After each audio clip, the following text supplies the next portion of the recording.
ये देश है वीर जवानों का, अलबेलों का, मस्तानों का, इस देश का यारो। चले हम फिदा जानो तन साथियों, अब तुम्हारे। मोहम्मद रफ़ी ने वैसे तो हर किस्म के गीत गाए हैं, लेकिन देशभक्ति के गीतों में उनका कोई सानी नहीं है। वतन पे जो फिदा होगा अमर हो ना। उनके गाए ऐसे एक से बढ़कर एक गीत हैं जिन्हें सुनकर आज भी हम देशभक्ति के जज्बे से भर उठते हैं। भारत देश है मेरा, वो भारत देश है मेरा। मोहम्मद रफ़ी ही नहीं, स्वर साम्राज्ञी लता मंगेशकर ने भी देशवासियों के मन में देशभक्ति की भावना जगाने वाले अनेकों गीत गाए हैं।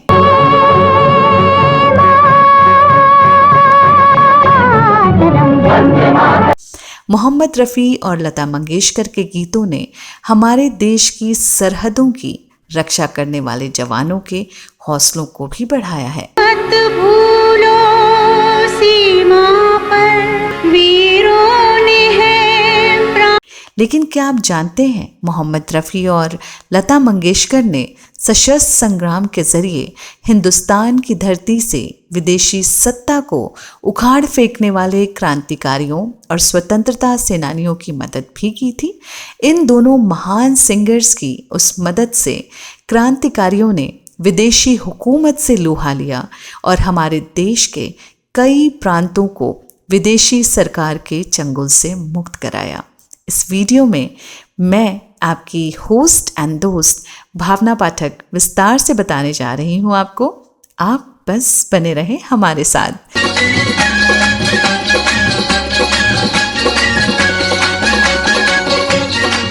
दोस्तों, मोहम्मद रफ़ी और लता मंगेशकर हमारे देश के दो ऐसे महान सिंगर्स हैं जिनके गीतों ने न सिर्फ लोगों का मनोरंजन किया, बल्कि इनके गीतों ने देश में एकजुटता और देशभक्ति की भावना भी कायम की।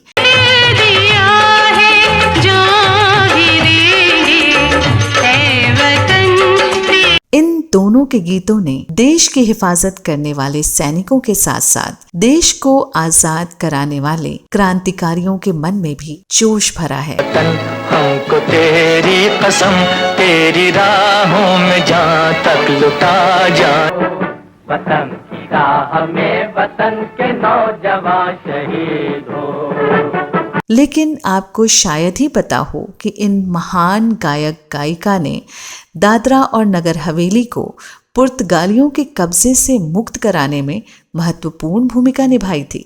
जी हाँ, हाल में प्रकाशित पुस्तक uprising the liberation of Dadra and Nagar Haveli के अनुसार 1954 में इन दोनों की मदद से जुटाए गए धन से पुर्तगालियों के खिलाफ सशस्त्र अभियान चलाया गया और इन पुर्तगालियों के कब्जे से दादरा व नगर हवेली को मुक्त कराया गया और 2 अगस्त 1954 को सिलवासा में तिरंगा फहराया गया। पुर्तगालियों को खदेड़ने के लिए सशस्त्र हमले की योजना में मोहम्मद रफ़ी और लता मंगेशकर ने किस तरह से मदद की, इसके बारे में पुस्तक के लेखक नीलेश कुलकर्णी ने बताया कि पुर्तगालियों पर सशस्त्र हमले की योजना बनाने वाले स्वतंत्रता सेनानियों को धन की ज़रूरत थी ताकि वे हथियार खरीद सकें। इस कोशिश को अंजाम देने के लिए संगीत निर्देशक स्वतंत्रता सेनानी सुधीर फड़के ने लता मंगेशकर से मिलने का फैसला किया। जब लता मंगेशकर को इस योजना के बारे में बताया गया तब वो तैयार नहीं हुई। सुधीर फड़के और उनके साथ आए अन्य स्वतंत्रता सेनानियों ने उन्हें बताया कि गोवा को मुक्ति के लिए दादरा और नगर हवेली की मुक्ति ज़रूरी है। लता मंगेशकर का गोवा से गहरा रिश्ता था। उनके पिता और दादा इस तटवर्ती राज्य के मंगेशी गांव से थे और भगवान मंगेश उनके परिवार के कुल देवता हैं। यही कारण है कि उनके परिवार ने मंगेशकर उपनाम रख लिया। लेकिन जब गोवा पर पुर्तगालियों का कब्जा था तब पुर्तगाली मंगेशी गांव में उनके परिवार के कुल देव भगवान मंगेश के मंदिर में आने वाले भक्तों को परेशान किया करते थे। गोवा को पुर्तगालियों के कब्जे से मुक्त कराने की बात सुनकर लता मंगेशकर भावुक हो गईं। उनकी आंखों से आंसू बहने लगे। लता मंगेशकर को ऐसे लगा जैसे वह अपने कुल देव के मंदिर को पुर्तगालियों के कब्जे से मुक्त कराने के लिए कुछ कर सकती हैं। वह तुरंत स्वतंत्रता सेनानियों की मदद करने के लिए तैयार हो गईं। लता मंगेशकर ने रोते हुए कहा कि क्या आप लोग मुझे अपने भगवान मंगेश की सेवा करने का मौका देंगे? मैं अपने भगवान के लिए कुछ भी करूंगी। उन्होंने रोते हुए कहा कि काश मैं आपकी तरफ से लड़ पाती, लेकिन चूंकि मैं ऐसा नहीं कर सकती, इसलिए मैं आपके लिए साधन जुटाने में आपकी मदद करूंगी। आप मुझे तारीख और जगह बताएं, मैं वहां पहुंच जाऊंगी। उन लोगों ने धन जुटाने के लिए संगीत कार्यक्रम करने की योजना बनाई, जिस पर लता मंगेशकर सहमत हो गईं। साथ ही लता मंगेशकर ने सुझाव दिया कि इस कार्यक्रम में गाने के लिए रफ़ी साहब को भी आमंत्रित किया जाए। यह सुनकर स्वतंत्रता सेनानियों की खुशी तब दोगुनी हो गई।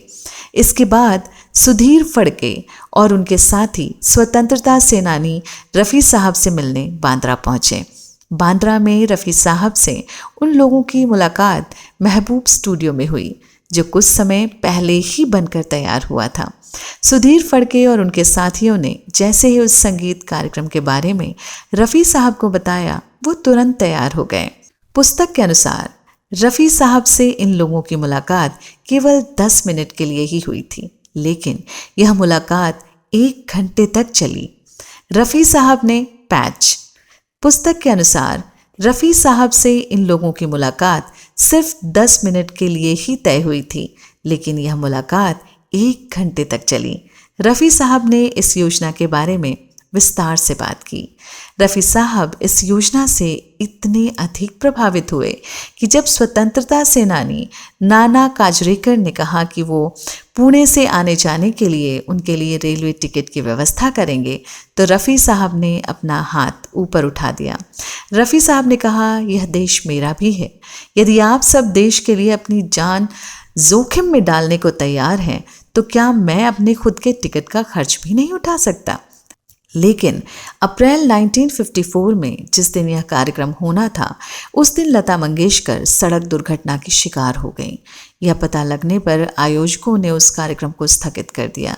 इसके बावजूद लता मंगेशकर और मोहम्मद रफ़ी रात करीब 11:30 बजे कार्यक्रम स्थल पहुंचे, लेकिन वहां पहुंचने पर उन दोनों ने देखा कि वहां अंधेरा है और वहाँ कोई है ही नहीं।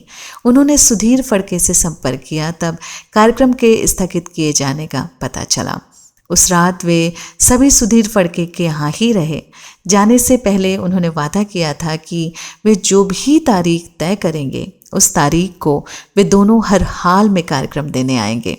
पुस्तक के अनुसार अगले महीने की 2 मई को उसी स्थान पर संगीत कार्यक्रम आयोजित किया गया।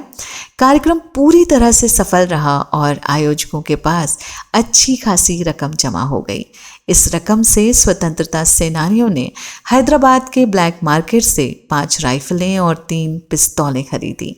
इसके बाद इन स्वतंत्रता सेनानियों ने 22 जुलाई 1954 की रात को दादरा पुलिस स्टेशन पर हमला बोला। पुर्तगालियों को वहां से मार भगाया।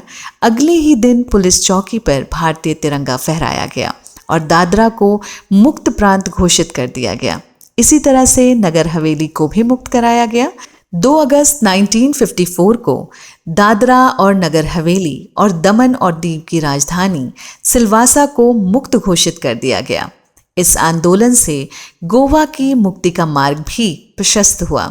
नीलेश कुलकर्णी ने कुछ समय पूर्व नई दिल्ली में इंडिया इंटरनेशनल सेंटर में आयोजित पुस्तक के विमोचन के दौरान कहा, इन 5 राइफलों और 3 पिस्तौलों की मदद से 29 स्वतंत्रता सेनानियों ने 300 हथियारबंद पुर्तगालियों पर हमला किया और उन पुर्तगालियों को दादरा और नगर हवेली से बाहर खदेड़ दिया। उनकी यह पुस्तक वेस्टलैंड बुक ने प्रकाशित की है।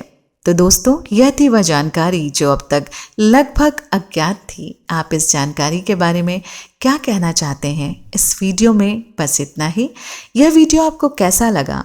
अगले वीडियो में मैं फिर फिल्मी गीतों, संगीत, फिल्मी हस्तियों के बारे में जानी अनजानी जानकारियाँ लेकर जल्द हाजिर होती हूँ। तब तक के लिए नमस्कार।